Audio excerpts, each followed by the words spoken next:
As newly appointed Vice Chairperson Internal, your job is to mediate the conflict and dysfunctions of the Executive Board.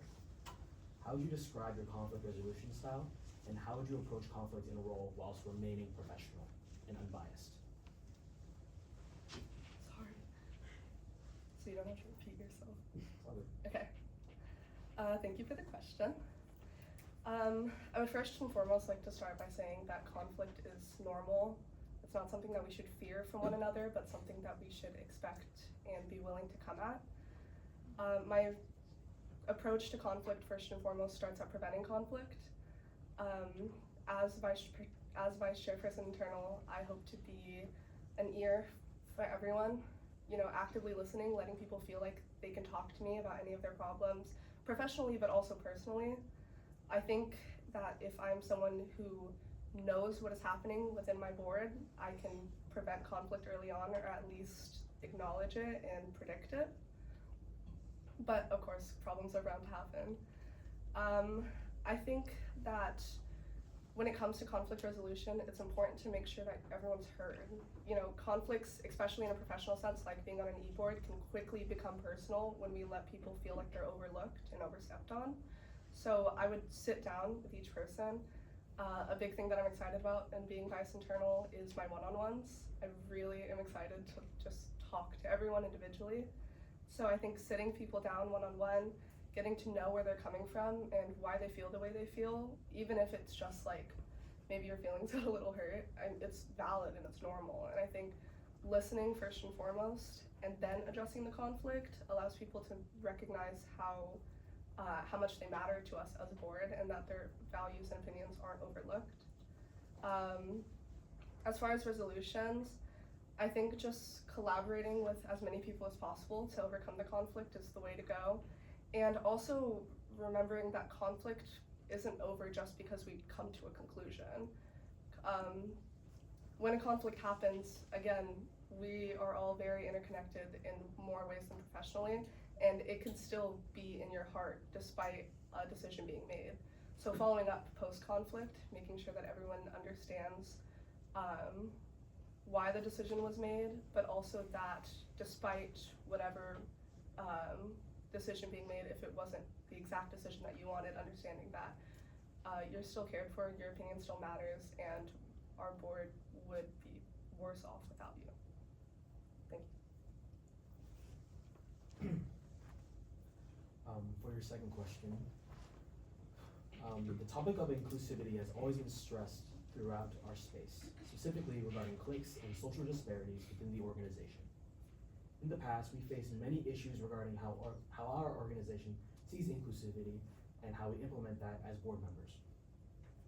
What are some ways you would foster inclusivity and build a safe space for all of our members? Thank you.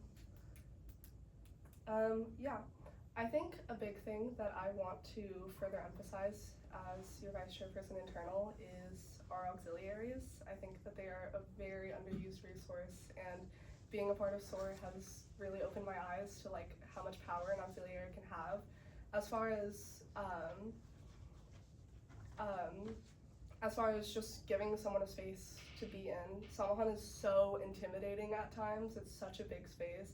I feel intimidated too, and I'm on an e-board, and I am very deeply connected to this organization. So I can't imagine how it feels, like coming in as a first year, or coming in as someone who's joined the organization later in the semester and hasn't been there to make those initial connections. I think that our auxiliaries are the way to go as far as fostering inclusivity. They allow people the space to personalize their experience in Samahan while still being able to build those connections. On a more personal level, what I want to do to foster inclusivity comes within Vice Internal GVM reports. I think a thing that Elijah did very well was his discussions. They were interesting, they were unique, and they allowed people to talk about themselves, which is the best way for you guys to kind of, or at least my favorite thing to do as far as like getting to know other people is just like ask them a question about themselves, and I think that fosters inclusivity. I would also say, as far as negating cliques, randomizing our groups more, even in EBMs, like forcing you to sit with someone new, switching up like where you are, who you talk to, who you're next to, who you can make your comments to, things like that. It's a way that we can bring ourselves together and introduce ourselves to people that we haven't really gotten to know as intimately. For your third question, as Vice Chairperson Internal, you are next in line for succession to Chairperson. In the case where the Chairperson is unable to fulfill their constitutional duties, how would you handle the responsibilities of both Vice Chairperson and Interim Chairperson while avoiding burnout? Yeah, I think first and foremost it comes with just the idea of being versatile and the ability to prioritize what the organization needs. I can handle myself, I promise. So that's not an issue that I'm worried about going into this term. But I can understand the balance between maintaining our my goals as internal and also like stepping up to the idea of chairperson. I think again it just relies in understanding where we are in the year, understanding what we'll need from everyone, and also just asking for help. I have another vice with me that we share a lot of the same constitutional duties. So asking maybe my vice external to take over some of the internal responsibilities as far as base level morale, things that don't have deadlines. So basic level morale and also just encouragement and support, even the board buddy system, and then focusing my attention on what the organization needs from its chairperson. The roles are very separate, even though the lines can get blurred, and it's important to understand what we're looking at as a whole as far as what is necessary of our top 5. And then I would also just say like trusting our past predecessors, trusting you guys with your help. There's a lot of people here that can support, and I'm not worried about being able to step into those positions with you all by my side. Are you ready for your next question? As Vice Chairperson Internal, you will be viewed as one of the first people board members will go to when they have questions, concerns, or conflicts. How do you plan on managing the mentally and emotionally heavy task of being a support for others while also taking care of yourself?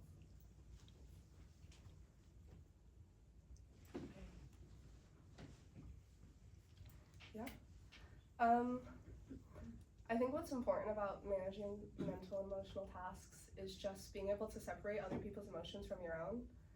I am deeply empathetic. I cry at videos of other people running marathons. Like, who cares about that? But yeah, I find myself relating to other people's emotions on a very, very deep level. And so it is something that can be of concern when I am the ear listening to everyone. But I think it's important just to remember that people, when they're coming to me to talk about these things, aren't coming to me for me to feel bad for them or for me to take on that mental load. They're coming to me because they want a space to talk and they want a space to be understood and be heard, you know? And so understanding what my position is, what they want from me when they're coming to ask me a question, when they're coming to chat about their life, anything like that, I think would be my first approach to kind of just mediating. As far as handling my personal emotions on top of that, I think just encouraging everyone, including myself, to let yourself feel everything you need to feel in the moment you need to feel it. Again, I cry a lot at EBM, but it's not like embarrassing. Like, I need to let it out, and I let it out, you know? And so encouraging people to let out their emotions when they need to, and allowing myself to do the same. You know, I probably will cry in front of a lot of you, even as your vice, and while that is like, while that may be frowned upon by some in a leadership position, I think for me it's an encouragement rather than anything else that you can be a person that is strong and persevering and passionate about what you're doing, while also feeling the full range of human emotions. Being a strong leader and being a human don't have to be, or don't have to be separate from one another, and in fact, in many ways, they're synonymous. And encouraging both my board members and myself to free yourself of the mental stigma, I think, would be the way that I mediate the emotional workload of this position. Thank you. Are you ready for your last question? Yes, please. With the expansion of the executive board following the constitution review, there will now be 24 executive officers if the chairperson follows the written appointed positions. With that, there will be 24 individuals with different roles, mindsets, values, and leadership experiences. How will you unify your executive board under your vision while reinforcing their own goals? Furthermore, how will you foster each of your officers' journeys as leaders and ensure everyone is on the same page? Thank you for that question. Yeah, something that I have been really focused on but haven't really gotten to talk about has been the idea of personalizing your positions.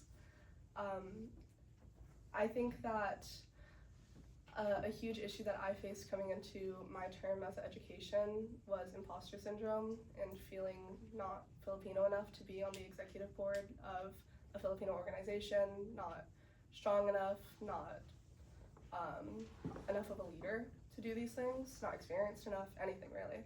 But I think that a way that we can ground and unify our board is by reminding them that these positions aren't for them to fill.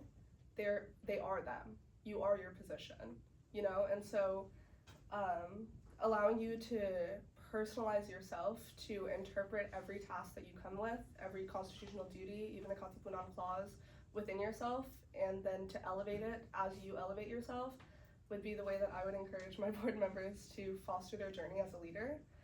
As far as unifying, I think that we also do need to understand that we can't overstep or micromanage each other, even as top five. Again, with encouraging ourselves to personalize our positions, we have to understand that it's not like what my other board members do is not my job. It's not my job to criticize what they do. It's not my job to do anything other than to support their decisions. And so reminding our board members that it is ultimately up to them what they want to do, and all we can do is guide and support them as best as we can would be how I would plan to unify the board.